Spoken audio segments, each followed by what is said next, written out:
துபாயிலிருந்து நாட்டுக்கு வருகை தந்த குறித்த நபர் கர்நாடக விமான நிலையத்திலிருந்து புறப்பட்டுச் செல்ல தயாரான சந்தர்ப்பத்தில் விமான நிலைய குற்றப்புலனாய்வு திணைக்கள அதிகாரிகள் அவரை சோதனைக்கு உட்படுத்திய போது அவரது 3 பயணப்பொதிகளில் வெளிநாட்டில் தயாரிக்கப்பட்ட மென்செஸ்டர் மற்றும் பிளாட்டினம் ரக 55,600 சிகரெட்டுகள் கைப்பற்றப்பட்டுள்ளன. மேலும் 70 இளத்தண்ணீர் சிகரெட்டுகளும் 55 அங்குல தொலைக்காட்சி பெட்டி ஒன்றும் அவரிடமிருந்து கைப்பற்றப்பட்டுள்ளது.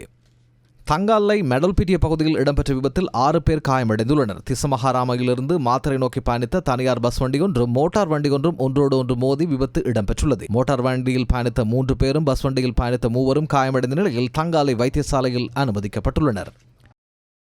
கடந்த 28 வருடங்களுக்கு மேலாக லிந்துள்ள போலீஸ் பிரிவுக்குட்பட்ட மெரேய நகரில் வால் ஸ்ட்ரீட் தோட்டம் எனும் பகுதியில் நிறுத்தி வைக்கப்பட்டிருந்த இரும்பு கோல்களனை நுவரெலியா நீதவான் நீதிமன்றத்தின் உத்தரவுக்கமைய அகற்ற போலீசார் நடவடிக்கை எடுத்துள்ளனர். காணி ஒன்றை கையகப்படுத்தும் நோக்கில் குறித்த கோல்களன் அங்கு வைக்கப்பட்டிருந்ததாக மத்திய மாகாண வீதி அபிவிருத்தி அதிகார சபை போலீசாரிடம் முன்வைத்த முறைப்பாடுகளுக்கு அமைய அது குறித்து நீதிமன்றத்தில் அறிக்கை சமர்ப்பிக்கப்பட்டது. இதனை கவனத்தில் கொண்ட நுவரெலியா நீதவான் எதிர்வரும் 28ஆம் தேதிக்கு முன்னர் அதனை அங்கிருந்து அகற்றுமாறு போலீசாருக்கு உத்தரவிட்டார். அதற்கமைவாகவே குறித்த கோல்களன் போலீசாரினால் அகற்றப்பட்டுள்ளது. மின்னேரிய வனப்பகுதியிலிருந்து கல்வோய வனப்பகுதிக்கு வீதியூடாக பயணித்துக் கொண்டிருந்த யானைக்குட்டி ஒன்று வாகனத்தில் மோதி உயிரிழந்துள்ளது. நேற்றிரவு ஈரிகே ஓய பகுதியில் சம்பவம் இடம்பெற்றுள்ளது.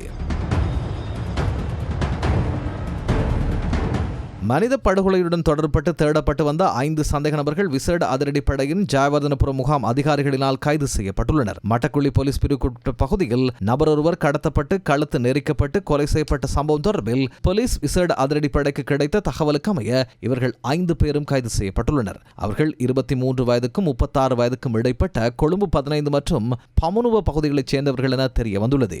குற்றச்செயல்களை ஒழிக்கும் சுற்றிவளைப்பின் கீழ் நேற்றைய தினம் 28,078 பேர் சோதனைக்குட்படுத்தப்பட்டுள்ளனர். அவர்களில் 660 பேர் கைது